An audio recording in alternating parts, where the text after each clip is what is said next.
Kuna wengine naona wanapiga Kalonzo sana. Kusema tu kweli, mimi ni Jaluo, napenda Kalonzo.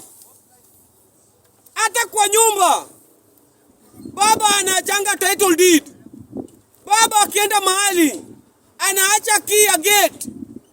Baba akienda mahali anaacha chakula. Lakini kama kuna watoto kama 10, kwa watoto 10 kuna moja anaamini sana, ataachia chakula, ataachia kifungu ya gate, atamwambia chunga ng'ombe, atamwambia chunga wenzako. Lakini kuna mwingine akiachia chakula, atakula chakula mapema. Mtu wenu ni mtu wenu, hata kama ana stand ni mtu wenu. Nataka kumwambia Wakamba wote, tokeni nje, wasimame na Kalonzo. Kalonzo anapigwa, akienda Pandia anapigwa. Mtu anakuja yeye ni muoga, mtu anakuja ana stand. Na Wakamba wako sababu gani wawezi toka nje wasimame na Kalonzo? Saa hii baba anataka kuacha kifunguo, anaacha key, anaachia nani key? Kuna mtu akiachia key, watu wanaweza kula chakula yote, wengine watapata.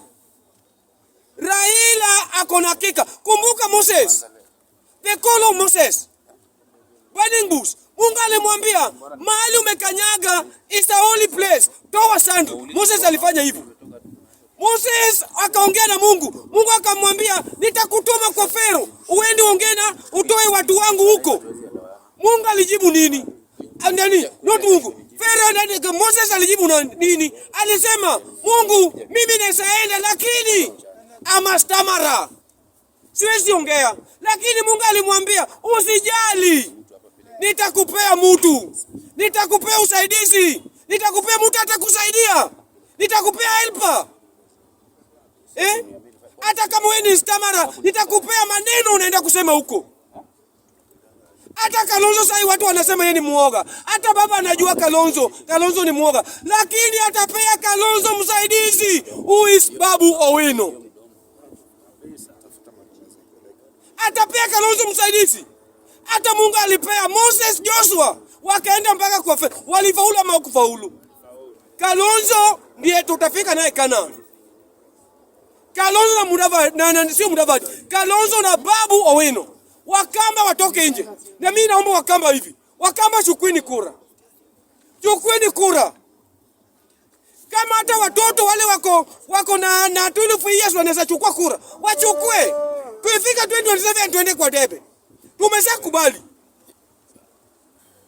Tuko jangwani. Wakenya watu Azimio. Mungu aliuliza Moses, uko na nini kwa mkono? Niko na kafimbo kadogo. Saa hii tunaulizwa, baba ameenda, ako kwa ng'ambo, anaangalia watu Azimio vile wanang'ang'ana hapa. Ako ng'ambo anaangalia watu Azimio na hataki kelele. Anauliza watu Azimio, uko na nini kwa mkono? Tuko na nani? Tuko na Kalonzo kwa mkono. Tuta make good use of Kalonzo, ndio atoe Ruto. Through Babu Owino. Asanteni.